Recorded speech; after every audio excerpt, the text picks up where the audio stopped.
parce que Darwin, oui, que l'homme est un ancêtre commun avec un singe, effectivement, je doute que à son époque, ça, bon, je pense que Darwin, à son époque, a dû se faire traiter de woke, je pense, mais ouais, j'imagine un peu, ouais, l'impact de Darwin, quoi, sur, enfin voilà, c'est un petit peu établi, ouais, non, l'être humain ne descend pas d'une quelconque divinité un peu abstraite, non, c'est juste, voilà, un primate, enfin, voilà, un mammifère, etc., etc. Je ne peux qu'imaginer l'impact que ça a pu avoir sur les gens, quoi. Et ensuite vient débarquer quelqu'un que tu vas aimer beaucoup. Ah oui, oui, vas-y. Parce que c'est la maman du New Age. Ah là là, ah là là, j'adore.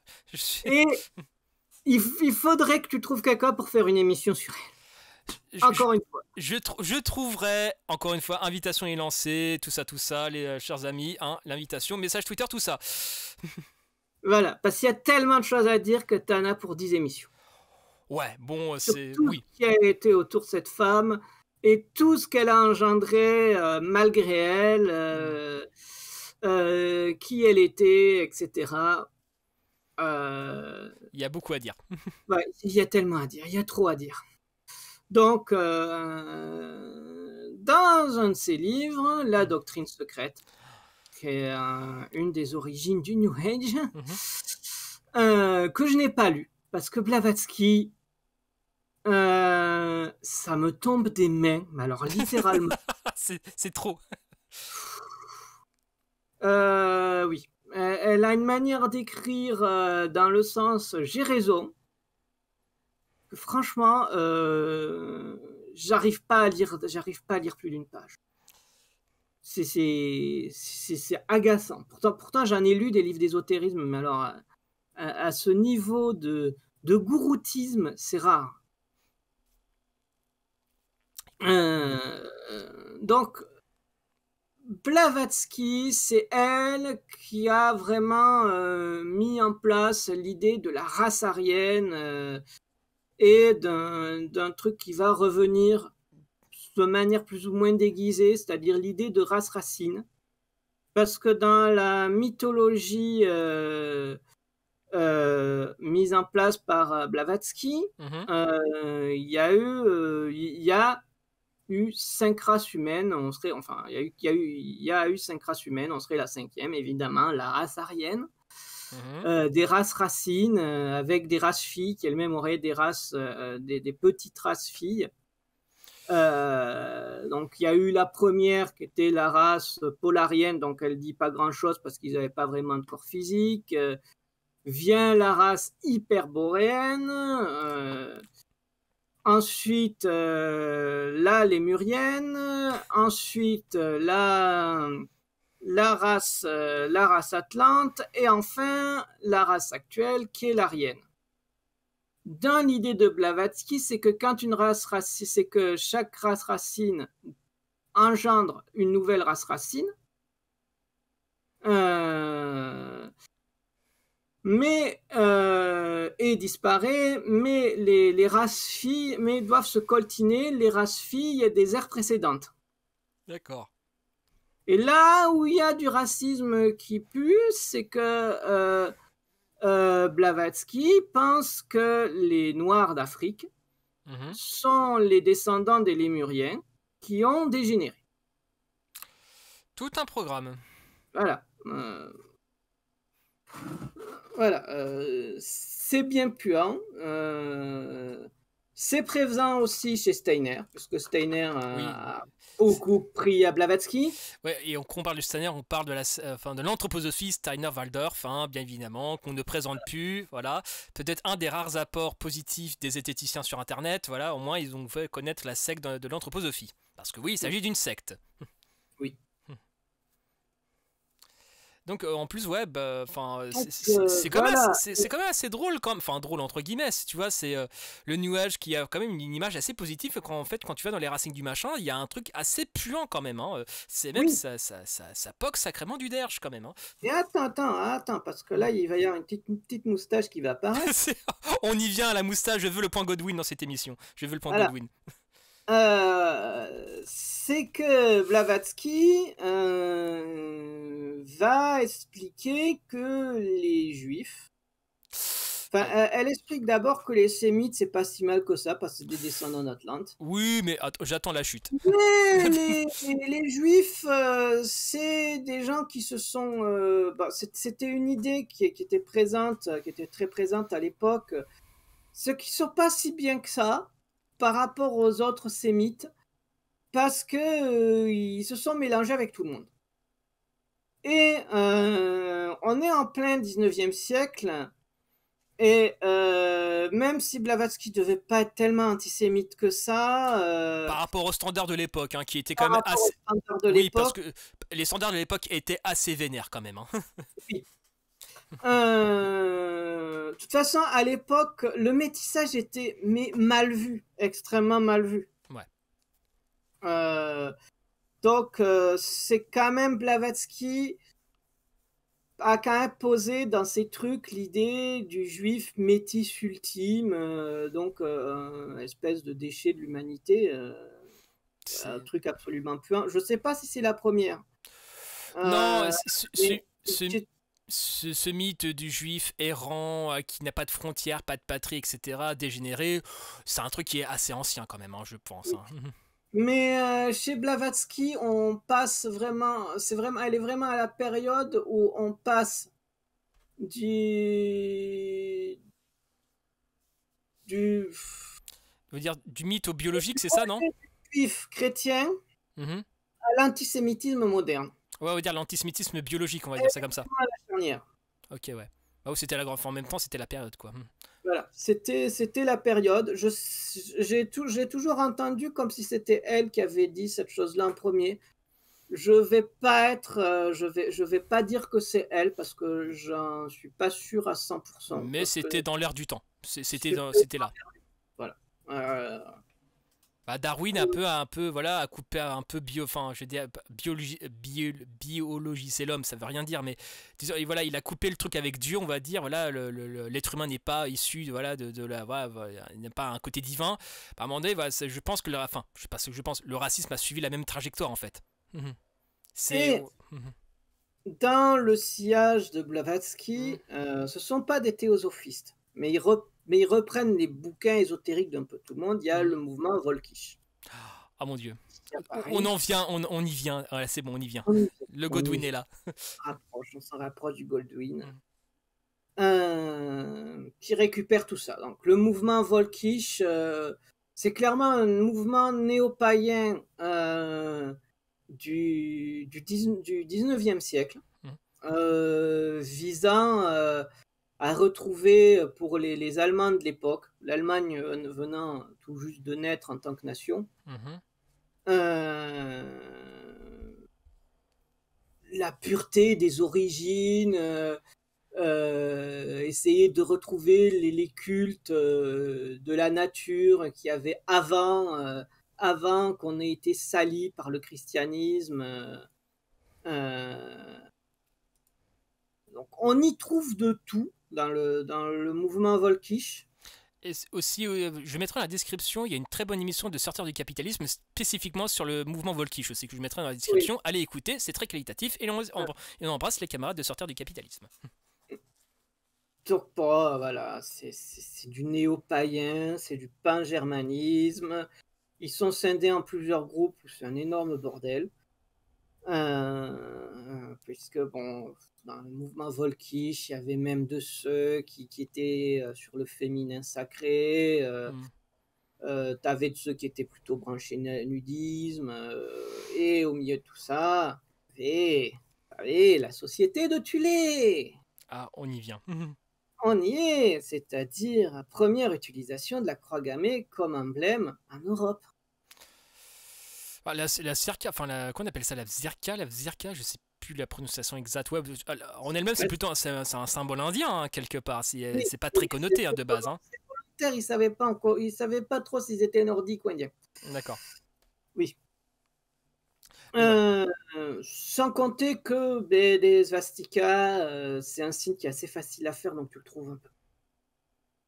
C'est vrai. Voilà.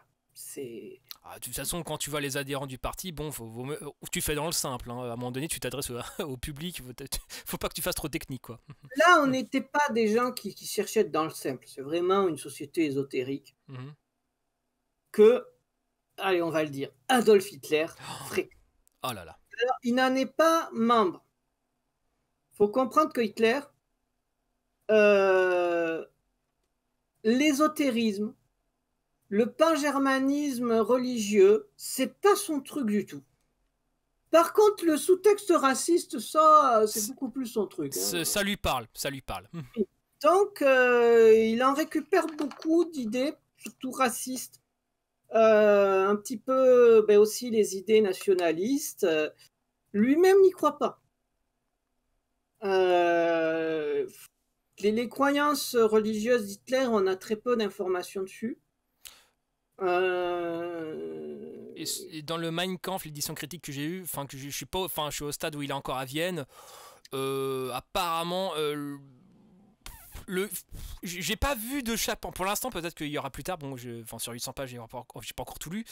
Mais ouais, on va dire que la croyance ne semble pas être, enfin, mis à part la croyance en son propre ego et son propre destin, sinon en termes de croyance religieuse pure, ça a l'air d'être un pur athée, en fait, enfin, de ce que j'en ai lu, quoi. Il est athée, il est athée. A priori, il est athée. Mis à part la croyance en son propre destin, je crois pas qu'il soit trop touché par l'idée de croyance. Sa seule croyance mystique, c'est une espèce de croyance en son destin C'est ça, ouais. Je crois et que c'est tout. une vision totalement mystifiée du peuple allemand. Oui, voilà, c'est ça, voilà. Voilà. Par contre, parmi les gens qui le suivent, il y a des gens qui sont beaucoup plus volkisch que lui. Il y a Rudolf Hess. Ouais. J'ai une biographie de lui, il faudrait que je la lise. Enfin, j'ai C'est tellement de livres à lire, j'ai tellement de livres à lire. c'est quand même qui était assez dans le volkisch depuis le départ. Mhm. Et surtout, Himmler. Himmler, je t'ai donné la référence sur la biographie que j'ai lue. Mhm. Euh, Himmler était quelqu'un qui était à la fois un très bon gestionnaire, Mhm. euh, mais aussi il avait toute sa pensée, une bonne part de sa pensée était très très mystique. C'est dommage, il aurait fait tellement un rôliste de papier de premier plan, mais pourquoi il a péni dans ça, ce con, quoi. Ouais, ça n'existait pas encore à Ouais, mais l'époque. ça a dû être. Enfin bref, je pars en Et digression. peut-être heureusement. Et peut-être heureusement. Et peut-être heureusement parce que toute la culture pop a été nazifiée à l'époque. C'est une horreur. Ah, c'est pas faux, ouais. Mhm. Euh, Donc il y avait Himmler, ouais, qui est très bon gestionnaire, mais qui adhérait beaucoup au New Age, au Volkisch. Excuse-moi, on parlait en même temps. Oui. Donc Hitler était passionné d'occultisme. Mhm. Euh, Et bon, il a une évolution assez complexe. Au départ, il avait plutôt une mystique chrétienne et qui devient peu à peu néo-païenne. Toujours est-il que quand il crée les SS, il est bien converti à sa version personnelle du néopaganisme, qui a tendance à changer assez régulièrement. C'est assez bordélique, ces idées. Mhm. Euh, faut comprendre que s'il crée tout un rituel SS et quasiment une religion nazie, Mhm. ça intéresse qu'une minorité de SS. Et là, il est probable que très peu de SS aient cru dans ce que disait leur chef. Mhm. La plupart de ceux qui participaient à ces rituels, c'était pour plaire au patron. Oui, voilà. Les SS eux-mêmes blaguaient entre eux sur les lubies d'Himmler. Faut imaginer. Je trouve tout ceci très crédible, au contraire. Voilà. Bon, il est même probable que ça faisait rigoler Hitler lui-même dans son coin. Bon, il avait un bon gestionnaire. Donc, Voilà, il lui permettait ce genre d'excentricité. oui, de toute façon, tant que tu te dressais pas contre Hitler ou que tu disais pas des idées qui étaient ouvertement anti-nazis, il te foutait la paix. Pragmatique. Voilà. Hitler, c'est un pragmatisme froid. Voilà. Très froid même.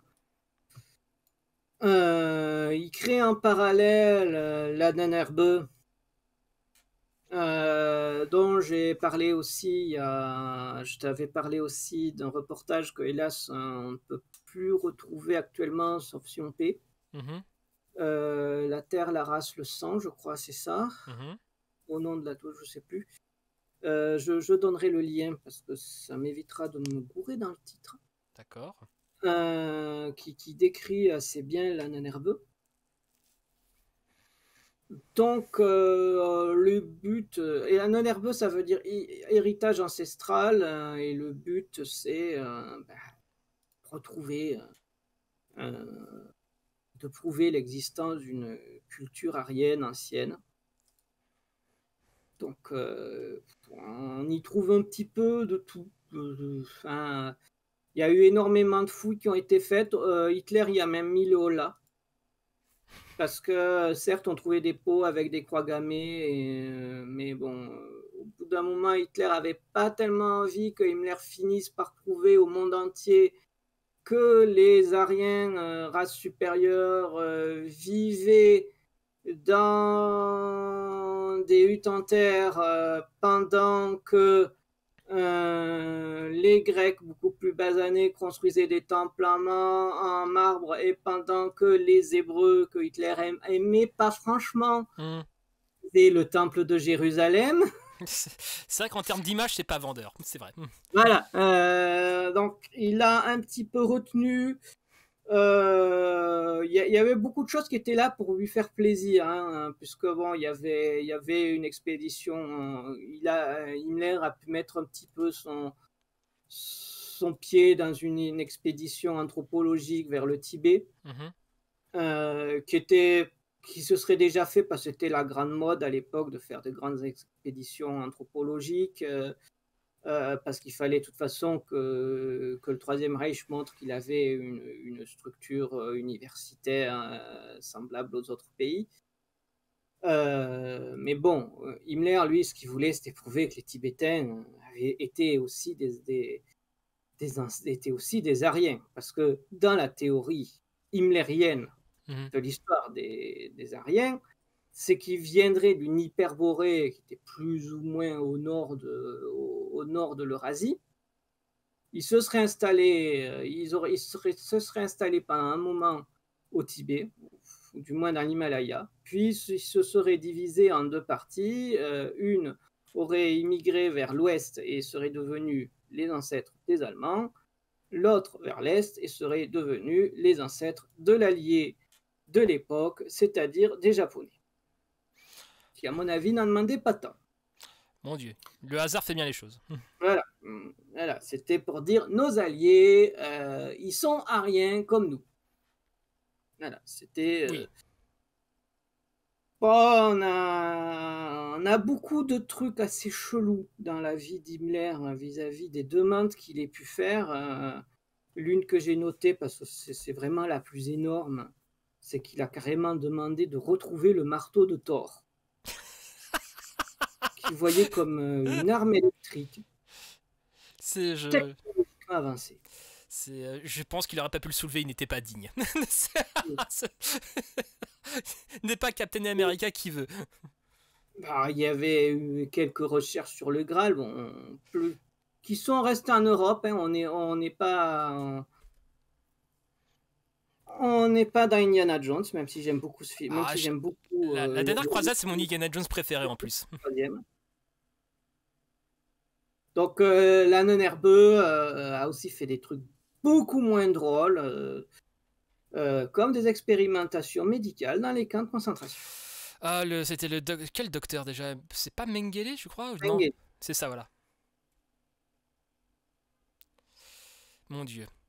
Donc, tout ça était resté malgré tout, tout ce côté occultisme chez les nazis est resté très,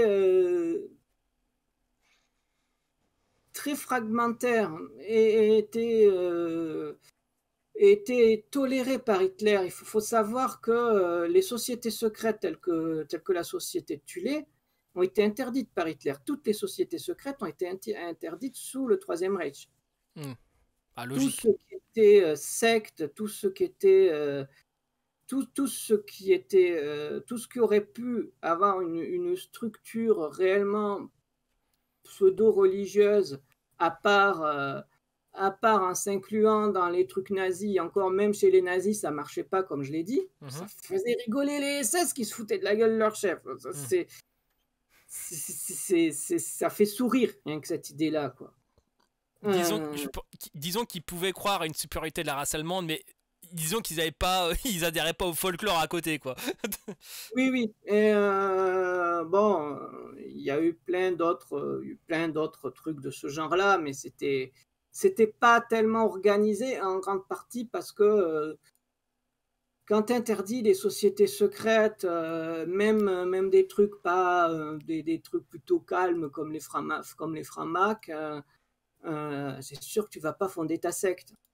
En plus, ouais. Puis disons que si tu voulais rentrer dans une secte, t'avais les SS pour ça, quoi. Oui, voilà, c'est ça. Il y avait une secte déjà toute prête, quoi. Donc tout ça, c'est resté très, très à marge, même si c'est quelque chose dont on aime beaucoup parler, parce que oui, ça fait fantasmer, mais bon. Oui, voilà. Faut... On va dire que c'est l'aspect grotesque du nazisme. Voilà. C'est cool dans Hellboy. Voilà, oui. Voilà. On va dire ça. C'est cool parce que ça a servi, ce qui est cool, ça a servi d'inspiration pour Hellboy, pour beaucoup de... Même pour les comics, hein, avec Crâne Rouge, ce genre de choses, tu vois, Voilà. ça a servi d'inspiration pour écrire des histoires, mais sinon, c'est malgré la surreprésentation de cet aspect-là dans la culture pop, bah en fait, dans la réalité, c'était assez anecdotique, en fait, ce truc-là, quoi. Donc c'est pour ça que je demande justement de faire très attention sur les documentaires qui parlent de ça, parce que souvent ça part dans tous les sens. D'accord. C'est pour ça que je n'en recommande qu'un, qui a été fait par Arte, par des gens qui connaissent bien, parce que ça part trop vite dans tous les sens, parce que ça fait vendre. Oui, carrément. Ça fait vendre. Oui. On te dit Hellboy en vrai, tu vas le voir, quoi. Ouais, moi je suis pas fan d'Hellboy à la base, mais je peux comprendre l'intérêt. Voilà, je suis fan d'Hellboy, donc. je vais pas critiquer, non, mais après j'avoue que Guillermo del Toro, enfin là je pense notamment aux adaptations de Guillermo del Toro. Ouais, c'est un super réalisateur, mais j'ai du mal à apprécier ses films, alors qu'esthétiquement j'avoue que c'est super beau, mais j'ai du mal à apprécier ses films. Enfin bref, c'est un autre sujet. Les BD. Ouais, mais même je suis pas un très gros lecteur de comics, j'ai dû en lire 3 dans ma vie, on va dire. Mais disons que je peux comprendre l'esthétisme, je peux comprendre le côté un peu, je peux comprendre l'attrait. Pour raconter une belle histoire, pour mettre des méchants ridicules, etc., pour faire le méchant un peu too much, tu vois, je peux voir, si tu veux, le côté pratique de prendre ça pour une histoire. C'est vrai que c'est pratique, c'est sacrément drôle, et puis même par exemple, dans un univers totalement différent, OSS 117, numéro 2, voilà, c'est le nazi avec le drapeau, avec l'accent raciste, et avec tout ce qui va avec, en fait, tu vois, ça fait partie d'une espèce d'imaginaire collectif, quoi, même si là, ça touche... peut servir aussi pour donner un très grand pouvoir à un tout petit groupe. Aussi, ouais. C'est le cas dans Hellboy, c'est-à-dire dans Hellboy, c'est vraiment des salopards, ils sont pas là pour te faire rire, mais ils sont que 5 ou 6, donc si t'en fais pas des super sorciers et des switch scientifiques... disons que c'est compliqué pour les rendre menaçants. Oui, vis-à-vis d'Hellboy qui est quasiment invincible. Voilà. Donc, faut quand même les rendre menaçants. Donc, faut un peu les doper, quoi. Faut les booster, quoi. Et aujourd'hui, en fait, ça serait qui, on va dire, peut-être dans la fin. Je pense à la sphère YouTube parce qu'on est sur YouTube, hein, mais dans la sphère francophone, au tout début d'épisode, on a parlé d'Oleg de Normandie, mais qui a repris un peu ce flambeau, cette esthétique, un peu ce truc-là, on va dire. Alors, dans la chaîne, alors,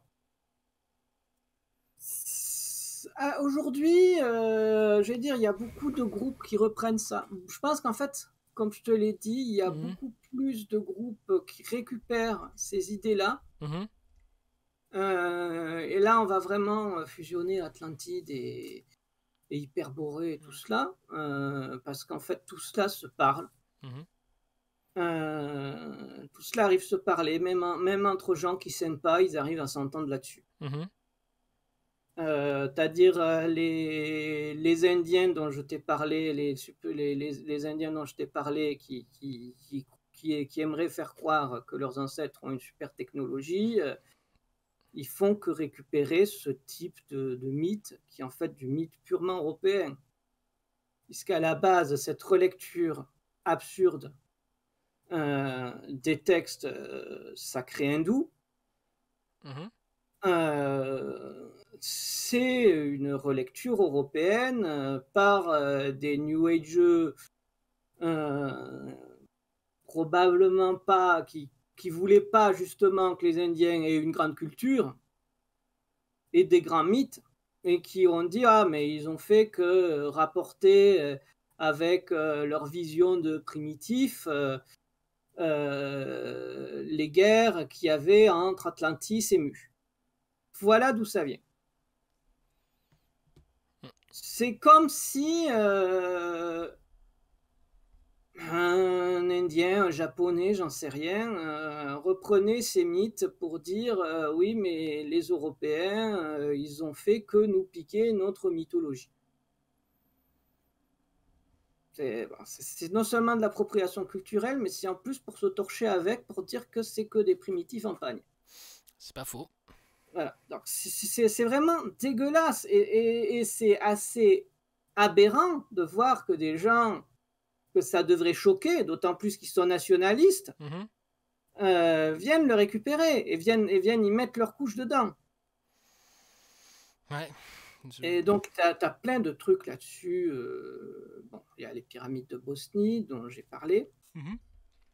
Euh, Il y a. Qu'est-ce qu'il y a d'autre?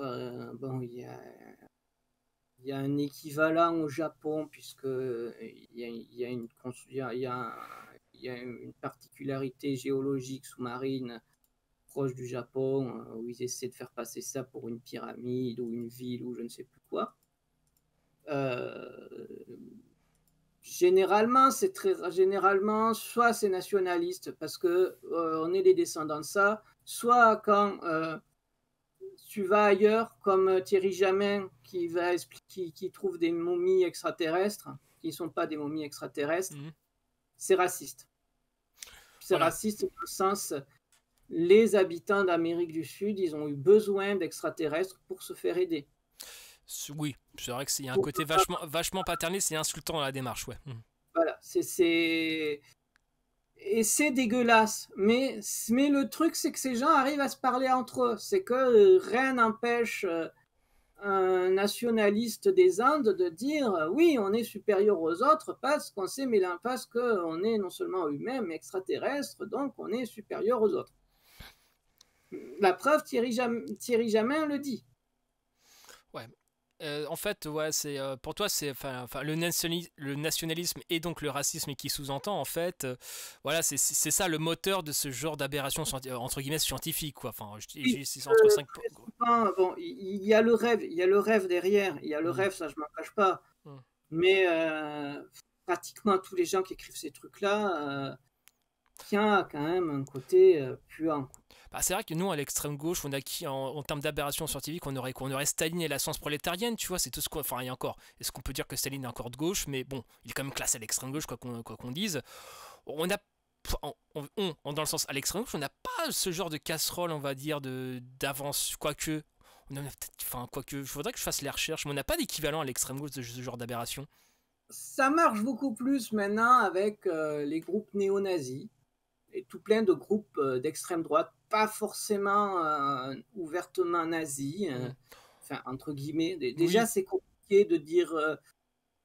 Déjà, comme tu l'as déjà souligné, le Mm. fascisme, c'est très protéiforme. Mm. Donc, Bah, le mais fascisme, en général, Oui.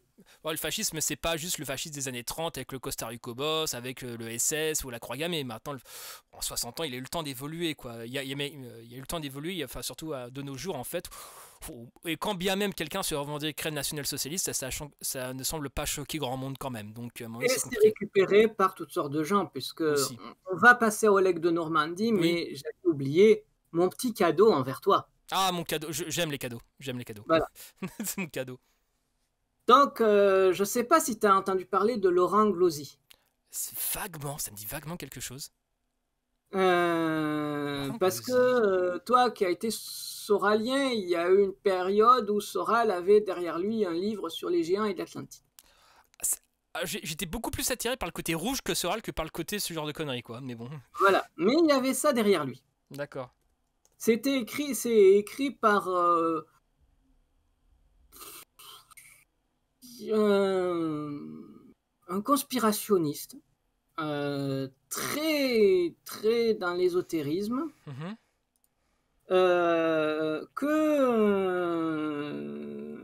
que Soral a porté au nu avant de s'engueuler avec lui, Ouais.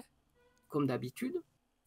Bon, j'ai pas lu son bouquin parce que j'ai pas envie de chercher ce truc-là. Mhm. Euh, le mec a eu quand même une énorme publicité de la part de Soral. Avant, il vendait ses bouquins à Rivarol et même les gens de Rivarol se foutaient de sa gueule. Bah, Euh, même si un lecteur de Rivarol se fout de ta gueule, c'est quand même compliqué là. C'est compliqué. puisque qu'est-ce qu'il a écrit d'autre? Il a écrit un truc sur la pornographie Ou dans la, Walt Disney. ou la pédo. Attends, je crois, je vois le truc que s'affiche sur Conspiracy Watch. Attends, c'est quoi? Attends, il y a aussi un bouquin sur les pédosatanistes, je crois, si je dis pas de bêtises. Oui, oui, oui, oui, oui, il est beaucoup là-dedans. Il a aussi écrit un truc, La Chine, empire de la barbarie, des fois qu'on doit changer de gens sur qui taper au nom du racisme. D'accord. Apparemment aussi, il y a les îles de Pâques ridiculisent Darwin. Oui, parce que voilà, ce personnage-là, qui a été proche de Soral, que Mhm. Soral a fait la publicité en disant que ses bouquins étaient plus intéressants que les livres de science. Mhm. Il a la particularité d'être créationniste, Ah, chrétien. Et les créationnistes adorent. Ils mettent de l'Atlantide dans leur truc. J'ai jamais bien compris pourquoi. Ils adorent les géants parce qu'il y avait des géants dans la Bible. Parce qu'il y a une théorie pétée, mais même pétée à l'époque où elle a été écrite, qui voulait que les ancêtres des Ariens étaient des géants pour différentes raisons, souvent que la Lune était plus proche, alors il y avait moins de gravité, donc on devenait plus grand, et quand on devient plus grand, on a le cerveau plus gros, donc on est plus intelligent. oui, bah, raisonnement imparable. Voilà. C'est Et le bouquin de Glosy, c'est tout à fait ce genre de truc, de ce que j'ai vu, de ce que j'ai entrevu, de ce que c'est quelqu'un qui est contre Darwin. Il est visiblement contre la science moderne, contre tout ce que dit la science moderne. À dire, il a eu dans ses proches quelqu'un qui voulait absolument casser Einstein d'accord. en n'étant pas physicien, et j'ai pas compris ce qu'ils ont contre Einstein. Mais voilà, il faut comprendre qu'il y a aussi une connexion Mhm. avec les créationnistes, qui est beaucoup plus présente aux États-Unis parce que c'est évidemment beaucoup plus présent que chez nous. Mhm. Mais faut pas oublier, voilà, que tous ces trucs-là, il y a toujours des connexions. Et parce que ça plaît, parce que beaucoup de créationnistes pensent que si on arriverait à prouver l'Atlantide, on arriverait à prouver le déluge. Voilà. Euh, C'est Et comme les créationnistes sont racistes, si on peut en plus le lier, se trouver des ancêtres supérieurs aux autres, eh ben, c'est tant mieux. Bah, on reste, de toute façon, on reste sur le terrain de la croyance, quoi. C'est le truc un peu qui les cimente, c'est le combat contre contre les sciences, contre la rationalité, etc. Ils sont vraiment sur ce credo de croyance en mode front de la faute sorale. Tu vois ce que je veux dire? Oui, oui, oui, oui, oui. Je sais pas, je pense pas en plus que Glosy soit tellement. Beaucoup de créationnistes qui sont là-dedans sont des gens qui sont très peu cohérents. Euh, je pense pas que Glosy soit extrêmement cohérent. J'ai franchement pas envie de lire ses bouquins. Faudrait déjà que je les achète en plus. En plus. Bon, il y a vraiment moyen de les choper en PDF, tu vois. Mais quand bien même, enfin, c'est voilà, est-ce qu'on a envie de perdre son temps à lire ce genre de.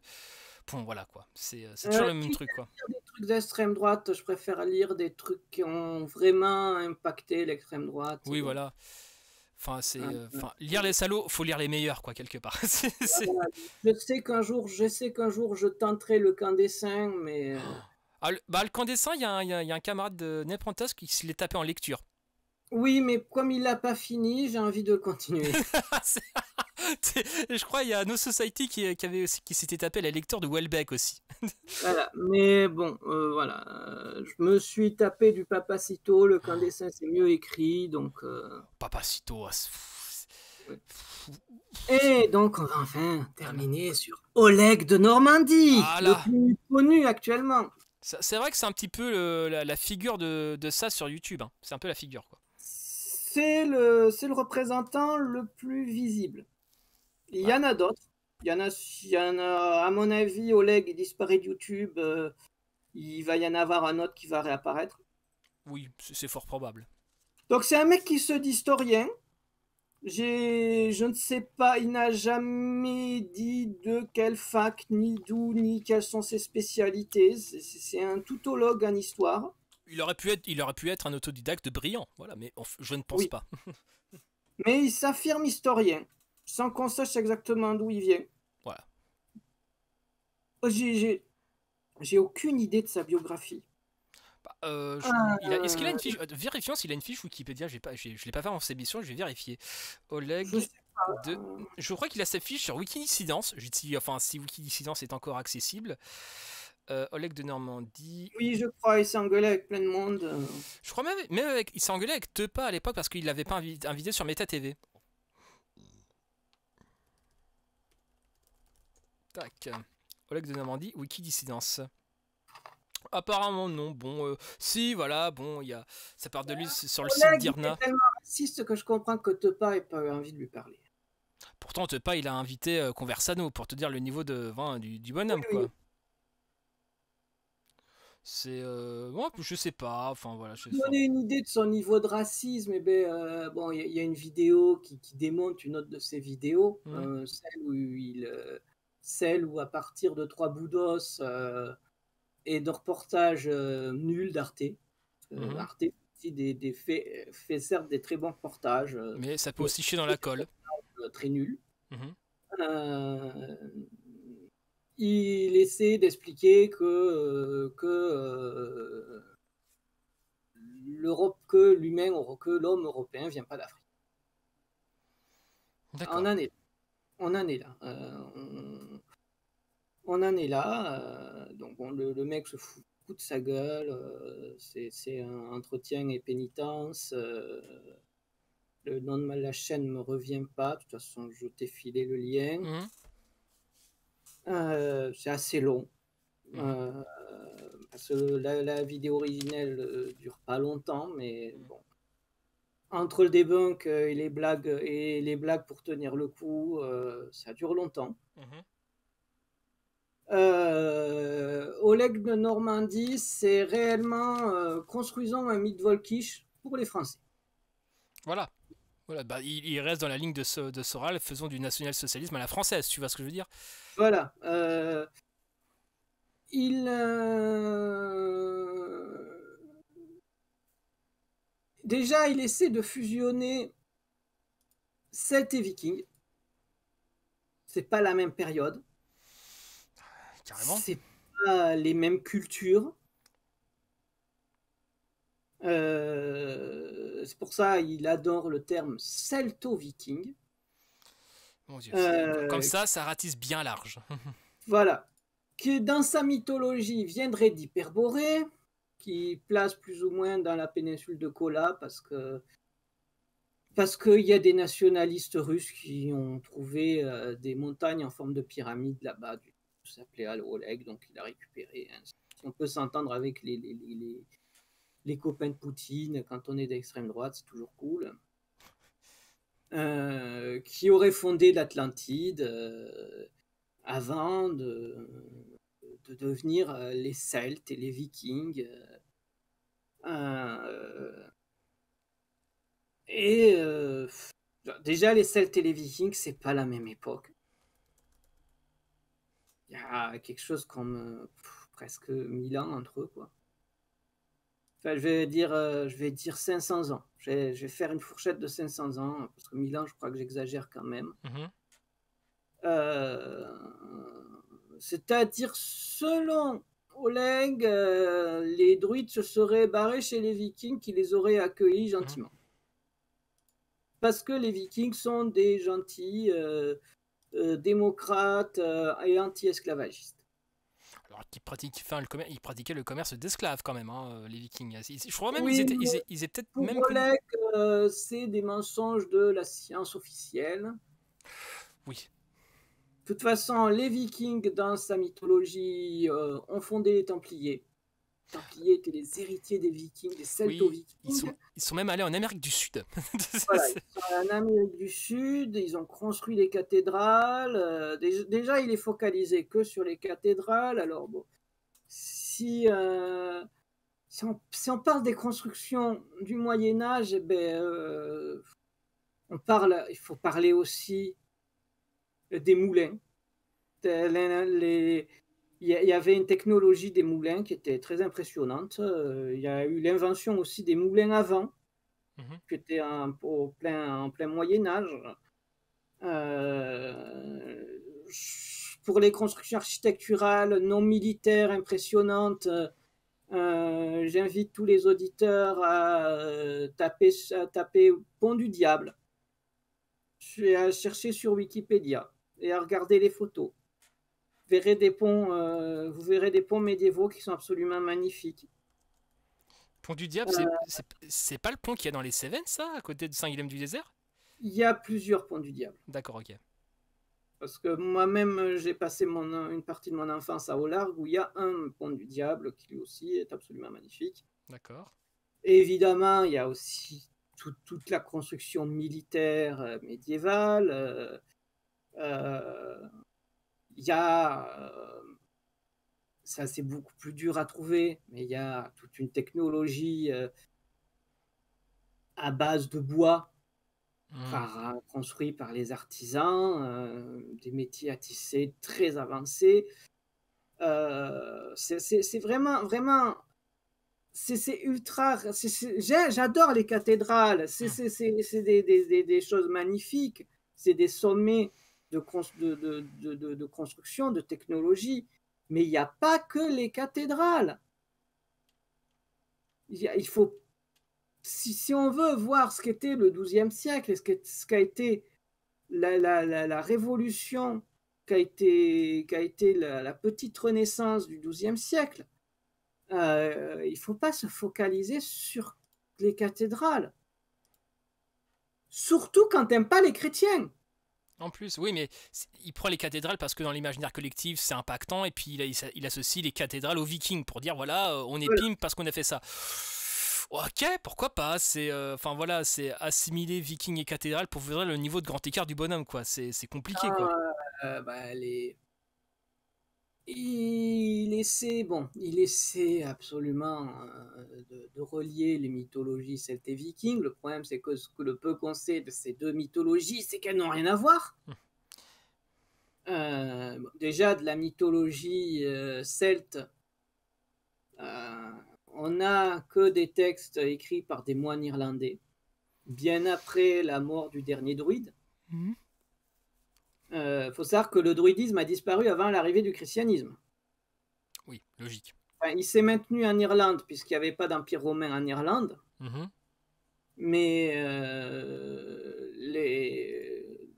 les Romains qui étaient païens mhm.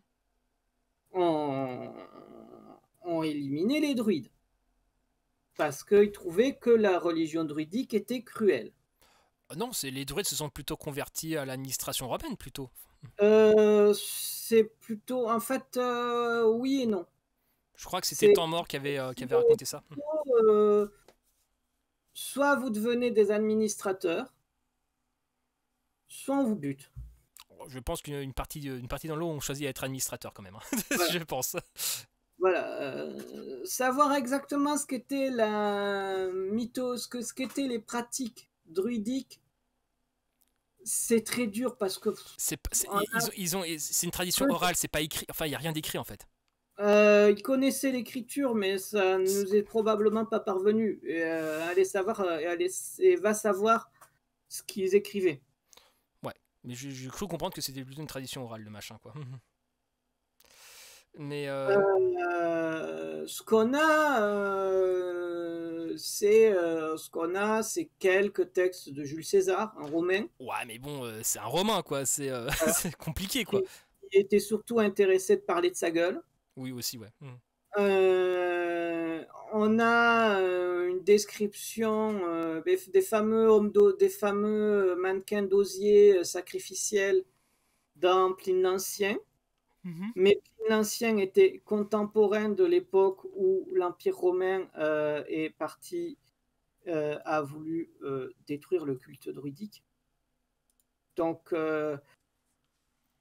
on ne sait pas quelle est la véracité de ce que dit Pline l'Ancien. Si ça se trouve, ces rites sacrificiels étaient vrais. Si ça se trouve, c'était faux, mais c'était vrai pour Pline, parce qu'il avait entendu des gens le lui dire. Mhm. Si ça se trouve, ben, il a écrit des trucs où il a exagéré des choses. On ne sait pas. On ne sait pas. Il y a sûrement une part de vrai, une part de faux. Mhm. Parce que Pline l'Ancien, c'était un Romain qui vivait pas du tout au milieu des druides. Il vivait à Pompéi. Donc, on sait que les druides ont disparu avant l'arrivée du christianisme, du moins avant que les chrétiens commençaient à poser de réels problèmes. Il y avait déjà des petits groupes chrétiens, mais qui étaient trop peu nombreux pour que Rome s'y intéresse. C'est un peu plus tard qu'on a commencé à taper sur les chrétiens. Mais n'en déplaise à Oleg, c'est des païens qui ont tapé sur d'autres païens. Voilà. Oui. Oui, non, je pense qu'on qu'est-ce qu'il reste à dire en fait par rapport à ça? Enfin, je pense qu'on. Donc, ben on va. Attends, je sais que j'en étais. Mhm, Donc, idem pour la mythologie viking. mhm. C'est que de la mythologie viking. On a l'Edda de Snorri, D'accord. qui a été écrit par un Irlandais chrétien Mhm. au Moyen Âge, qui était en plus un politicien, donc peut-être qu'il y avait aussi Des arrière-pensées. Mhm. des arrière-pensées. On a aussi Les Dents en verre, Des temps en verre. qui est un ensemble de textes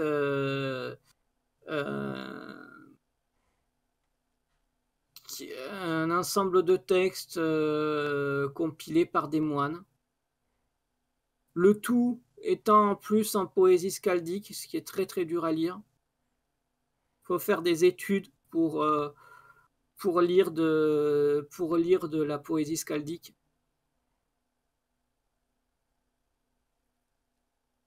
Euh, c'est pour ça d'ailleurs que, par exemple, Tolkien a traduit Beowulf. Ouais, c'est ça, oui, le conte, Euh, ok. lui savait lire, lui savait lire la langue, mais aussi connaissait les principes de la poésie scaldique. Mais quand on parle de Tolkien, on parle quand même d'un universitaire en linguistique qui est assez conséquent. très très conséquent et qui, à l'époque de la traduction, de sa traduction de Beowulf, avait des années d'expérience. Et quelqu'un qui avait énormément d'intérêt sur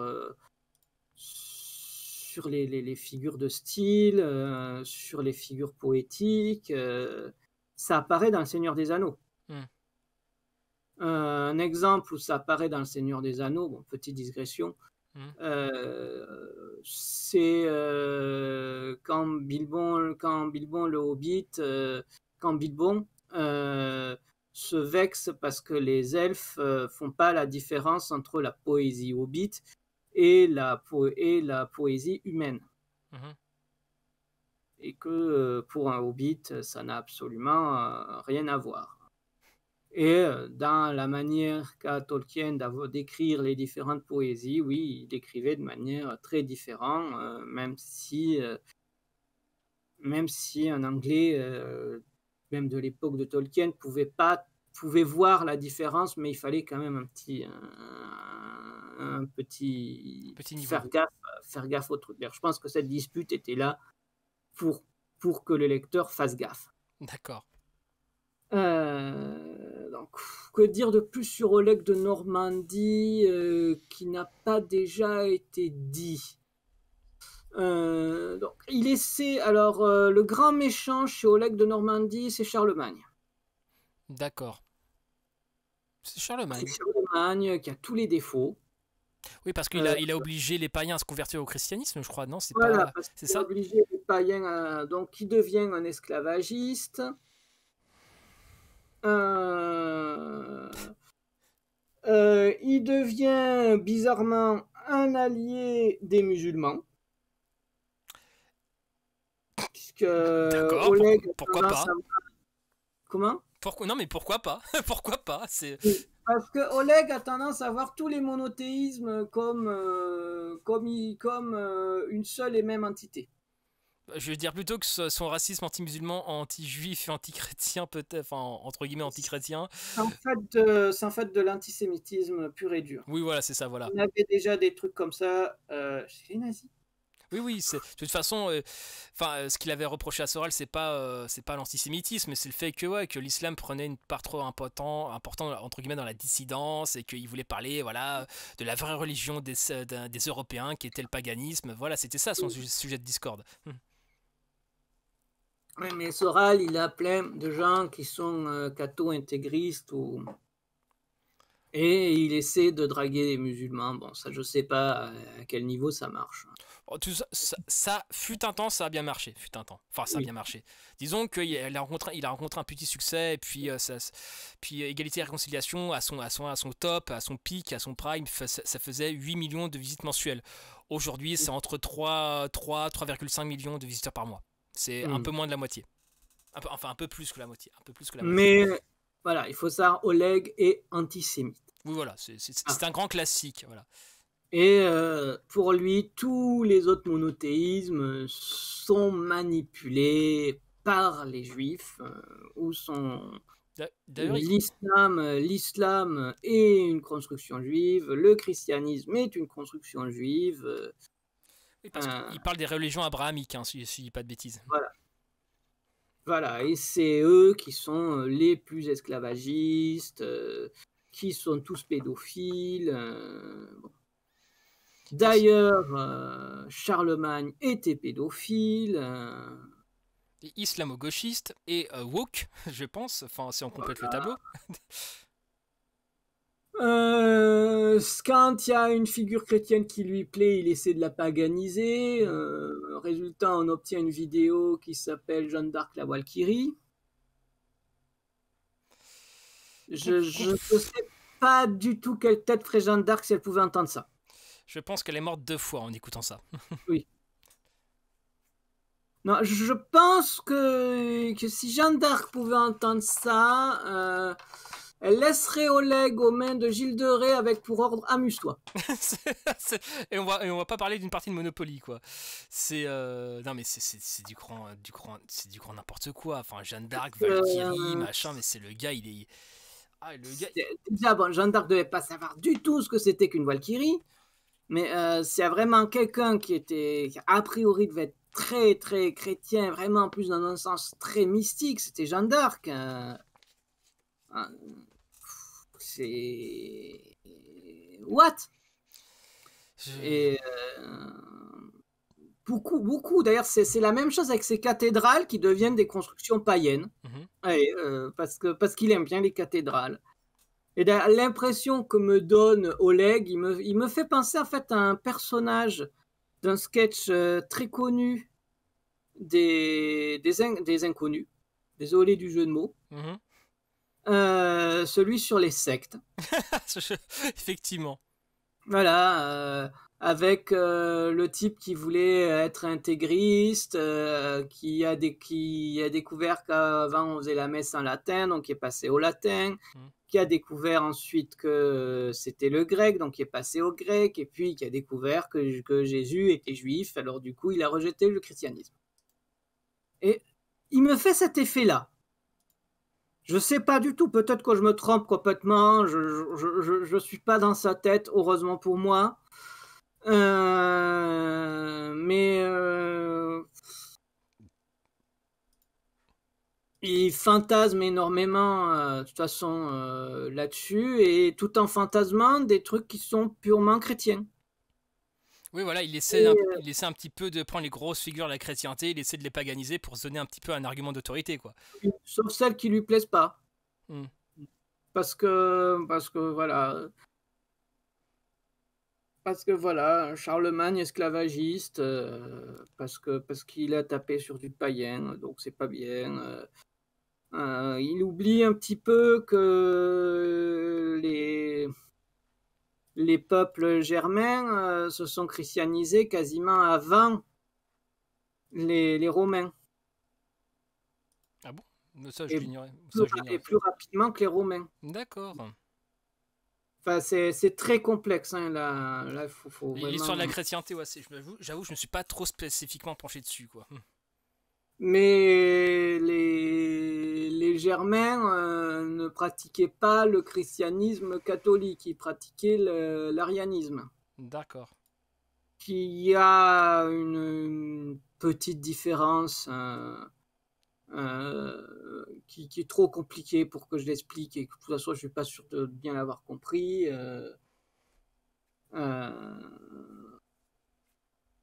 De toute façon, je donnerai une référence là-dessus, parce que là, je me souviens plus du nom Ouais. de la On mettra. personne. N'hésitez pas à aller dans la description, hein. Donc, d'un livre qui parle justement de comment le christianisme est arrivé en Europe. On voit que c'est tout sauf simple. Que c'est Ça s'est pas du ça s'est pas fait comme ça, quoi, en claquant des doigts, quoi. ça s'est pas fait comme ça. Puis Oleg est pas sérieux du tout. Parce que il tient, pour des raisons qui m'échappent totalement, à que les Vikings aient des casques à cornes. Alors que c'est un truc, c'est digne d'une BD d'Astérix, ça.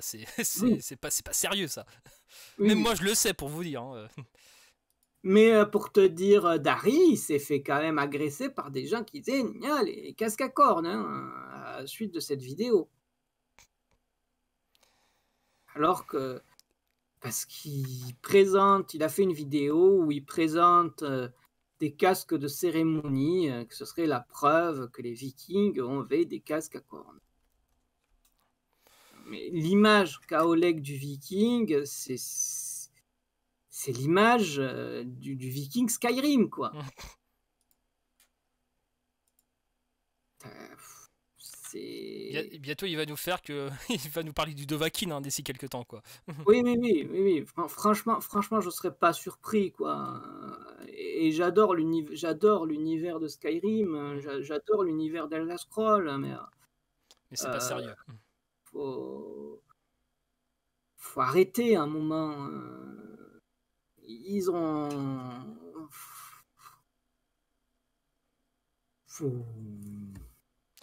faut arrêter de dire des conneries. Voilà, je Faut pense qu'on peut. arrêter de dire des conneries, il faut Voilà, arrêter de croire au XXIe siècle que les Vikings avaient des casques à cornes, il faut arrêter de croire que les Vikings étaient un peuple. mon Dieu. Viking, c'était partir, hein, c'était partir un Viking. On disait partir un Viking, c'était pas un peuple, c'était une pratique qui mélangeait pillage et commerce.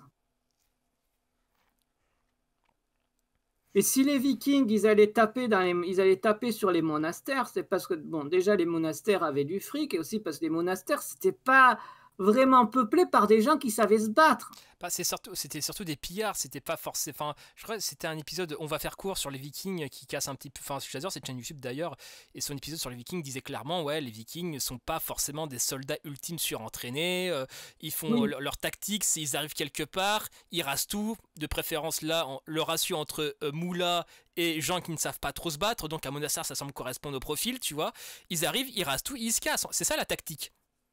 et pour quelqu'un qui déteste les musulmans, il oublie totalement de prendre en compte Hmm. que les Vikings avec les musulmans, leurs échanges étaient purement commerciaux. Et comme n'importe quel échange commercial, enfin comme n'importe quel échange commercial en fait, Il y avait même des échanges de technologie. bah, c'est-à-dire que lui il plaque une islamophobie d'aujourd'hui à l'époque, alors qu'à l'époque ça n'avait peut-être pas vraiment de sens, tu vois, de plaquer un espèce, t'avais de la thune pour payer l'esclave, bah, tu payes puis c'est mort et puis on se revoit le mois prochain quoi, ça allait pas plus loin quoi. Oui, oui, oui. Bon, voilà, ils ramenaient des trésors qu'ils avaient pillés chez les chrétiens. Ils allaient récupérer des trucs. Après, peut-être qu'ils allaient revendre d'autres trucs chez les chrétiens. Voilà, Savoir c'est que la Normandie elle-même a été pratiquement fondée, c'est-à-dire engager des gens du Nord pour empêcher les gens du Nord de venir. voilà. Il y a eu des époques où les raids vikings ont vraiment foutu la trouille, puisque c'était. Et je pense que ça vient aussi, ça se relie aussi à sa haine de Charlemagne, parce que c'était à l'époque des descendants de Charlemagne, des Carolingiens. Euh, Puis, où il y avait, où ils allaient quand même remonter la Seine jusqu'à Paris. oui, ils étaient habiles, mais sinon en termes de, les pays du Nord ne sont pas très peuplés, ils n'avaient pas la capacité militaire et numérique d'envahir toute l'Europe. C'est juste Oui, qu'ils ils étaient n'avaient pas ce but-là. ils avaient pas ils appellent les effectifs aussi à un moment donné, ils étaient pas très nombreux quoi. C'est pas pour rien qu'ils allaient ailleurs gratter des richesses, c'est parce que chez eux il y en avait peut-être pas trop, tu vois. C'est donc à un moment donné, c'est enfin la menace viking n'est pas dans la représentation populaire. Effectivement, ils inspiraient vaguement de la crainte parce qu'effectivement, bons marins, bons pilleurs, ils arrivaient en mode ninja quoi. Mais sinon, c'était pas la menace, les mecs c'était pas les uns quoi, ça allait pas envahir l'Europe quoi, faut arrêter de picoler quoi. Non, mais ils n'avaient pas du tout ce moyen-là, ils Hmm. n'avaient pas l'envie. Les Germains ont jamais été assez, les peuples germaniques, pardon, ont jamais Hmm. été assez unis entre eux pour pouvoir Prétendent à être conquérir. une nation avec une volonté uniforme, etc. quoi. Enfin, ça n'a pas Il de n'y a sens. jamais eu, il y a jamais eu d'invasion barbare. Les invasions barbares, c'est une invention du 19e siècle Hmm. pour justifier la fin de l'Empire romain. Hmm. Alors que c'était des peuples, on ne sait pas trop d'où ils venaient, qui arrivaient dans l'Empire romain et qui demandaient à s'installer et qui en échange de l'installation, ou plutôt d'ailleurs plutôt avant même de s'installer, devenaient mercenaires auprès des Romains, se romanisaient beaucoup et les Romains leur filaient des bouts de leur empire parce qu'ils ne pouvaient pas tout gérer. Logique. Voilà. Certes, c'est un Wisigoth qui a fait tomber Rome, mais c'est parce que c'était un petit peu le dernier roi c'était le seul de tous les rois germains, Mhm. largement christianisés. Les Goths étaient arrivés depuis un bon moment en, dans l'Empire romain. Ils n'avaient pas de terre.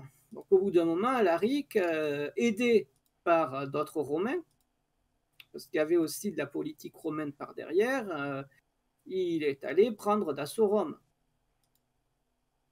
Mais pour les Romains qu'il a aidés, ce n'était pas du tout la chute de l'Empire romain. Ça l'a été écrit beaucoup plus tard. Hmm. Ouais. Et ce moment-là était aussi connu parce que il y avait, et voilà, j'ai oublié son nom, l'auteur de La Cité de Dieu, un un des pères de l'Église les plus importants, dont le nom m'échappe, et là j'ai honte. Oh, t'inquiète, on mettra ça dans la description, mais Oui. comment dirais-je? Oh, je pense qu'on a bien fait le tour là. Est-ce que tu auras un espèce de mot de la fin pour conclure un peu tout ceci? Enfin, c'est le mythe de l'Atlantide, les Volquiches, le nationalisme, etc. Donc je vais dire que, oui, pour un mot de la fin, donc je vais dire que toutes ces civilisations mythiques rêvaient dessus, c'est très bien. Mais il faut pas oublier qu'on rêve sur des civilisations qui ont disparu, qui se sont effondrées. Donc si ça s'est effondré, c'est qu'il y a une raison. Et on reste dans le pur mythologique. Si on veut fantasmer des civilisations et des utopies, les cherchez pas dans le passé, imaginez-les dans l'avenir. Et là, en ce moment, on a vraiment besoin d'imaginer comment on va pouvoir se construire un bel avenir, plutôt que de fouiller dans le passé pour chercher des trucs qui n'ont jamais existé et les porter au nu pour mieux se foutre sur la gueule. Effectivement, je pense que c'est très vrai que une espèce de nostalgie d'une époque qu'ils n'ont jamais connue. Pour mieux regarder le monde dépérir, quoi. Je ne vois pas, enfin surtout d'un point de vue pratique, je ne vois pas ce que le mythe de Tulé peut apporter au réchauffement climatique, par exemple. Tu vois ce que je veux dire? Oui, Ça n'a pas de sens, quoi, quelque part. Enfin, après, ils pourront me dire oui, mais ça a du sens parce que si jamais on revient à ce monde-là, il y aura plus de technologie, etc. Je fais, oui, bon, si tu veux retourner à l'âge de pierre et faire des cristaux enfin des cristaux anti-onlinky à 20 balles pièce, bon à un moment donné c'est compliqué quoi. C'est pas ma vision de la société si tu vois ce que je veux dire. Hmm. on remontera jamais à l'âge de pierre, on ne peut pas. Oui, voilà. Enfin, ça On ne serait une peut aberration pas sans nom. parce que même si là, tous les deux, on est à Montpellier. Ouais. Même si je prends l'ensemble de la ville de Montpellier, je fais disparaître Montpellier, on se retrouve tous à poil dans la cambrousse, on aura tous quand même assez de connaissances technologiques pour pouvoir reconstruire quelque chose. Ouais, Certes, en premier lieu, un pagne. oui, c'est c'est- c'est compliqué. Oui, mais oui, voilà, c'est. Oui. voilà, si tous les habitants de Montpellier se retrouvent à poil dans la pampa, on saura s'organiser pour se trouver des pagnes, pour se construire des trucs. Il y a tôt ou tard, la technologie, très vite, on va sûrement facilement trouver des moyens de refaire du papier. Hmm. Et le seul moyen de survivre, ce sera tous ensemble. Oui, c'est ça, voilà. Tôt ou tard, les ingénieurs, même ceux qui font des trucs qui n'ont rien à voir avec les trucs modernes, ils vont servir à quelque chose parce qu'ils ont une manière de penser, ne serait-ce que par la manière de penser d'un ingénieur, ça va nous aider. Oui, la méthodologie, etc., etc. Uniquement de la manière de penser, et la technologie ne va pas disparaître comme par enchantement parce qu'il y aura des ingénieurs, et dès qu'on saura écrire des trucs, ils vont noter leurs connaissances, Ouais. tout Donc, simplement. le mot de la fin, c'est tout ceci. Ça peut encourager l'imaginaire. Je dis pas qu'il faut pas arrêter de rêver. Voilà, moi, personnellement, j'adore le mythe de l'Atlantide. Enfin, un de mes jeux préférés, c'est un jeu de gestion, le Maître de l'Olympe, l'Atlantide, qui est l'extension du Maître de l'Olympe Zeus. J'adore ce jeu. Je l'ai même encore sur mon PC. J'y joue encore beaucoup moins qu'avant, mais j'y joue encore de temps en temps. Il y a beaucoup de nostalgie, donc moi j'adore l'Atlantide, j'adore ce mythe, j'adore Stargate SG1, il n'y a pas de problème. Même le film de Roland Emmerich, c'est un de mes films préférés. Pourtant, bon, il y a des faux raccords assez monumentaux, mais enfin bref, tout ça pour dire que j'adore ce genre d'imaginaire, mais ce... c'est beau parce que ça n'a jamais existé. Voilà. Et ça peut nous servir de fable sur les conneries qu'il ne faut pas faire. Et je crois même qu'à la base, en tout cas c'est mon intime conviction, c'était juste une fable. Oui, et c'est Je vrai. pense qu'à la base c'est juste parti de ça, tu vois, c'est un peu en mode very Et bad trip, tu vois. le but de Platon était cela, une fable sur les conneries à ne pas faire. Certes, Platon et moi, on n'est pas d'accord sur la nature des conneries en question. Mm. Et de toute façon, je m'entendrai pas avec Platon et de toute façon, il comprendrait même pas de quoi je parle, même Mm, si on pouvait parler la même langue mm, parce qu'on vit pas à la même époque, on n'a pas du tout les mêmes problématiques mm, et les mêmes idées politiques, mm. et je me vois mal expliquer la notion d'anarchisme à Platon. Bah, il faudra lui expliquer la notion peut-être de cynique grec, parce que voilà, Diogène était quand même un contemporain de Platon. Oui, mais bon, je me vois mal à expliquer les notions politiques actuelles à quelqu'un comme Platon. Ce serait Oui, très compliqué. puis même Platon ne les comprendrait pas parce qu'il ne veut pas Et comprendre. sa fable est purement politique. Oui, voilà. Il n'y a pas de super, encore une fois, il n'y a pas de super technologie. Ça n'intéressait pas les Grecs. Si les Grecs étaient intéressés tant que ça par la super technologie, l'Empire romain aurait été un empire industriel. Les Grecs, c'est quand même Héron d'Alexandrie qui a inventé les premières machines à vapeur. Oui, c'est vrai, ouais. Ça me revient, c'est vrai. Donc, si les Grecs avaient un intérêt réel et les Antiques avaient un intérêt réel pour une avancée technologique, ils l'auraient fait. Ils avaient les moyens, ils avaient les cerveaux, ils avaient même des savants qui avaient déjà développé des machines à vapeur. Mais les machines à vapeur de Héron d'Alexandrie, c'était des trucs sympas pour l'époque, mais ça valait plus cher qu'un esclave. Tout simplement. Et comme ils ne peuvent pas voir dans l'avenir, les Romains pouvaient pas voir jusqu'où les techniques développées par Héron auraient pu les mener. Effectivement. Je pense que c'est un bon mot de la fin. Oui. Enfin bref, c'était Martin Eden et Mathieu en direct du Wokistan. Bisous à vous.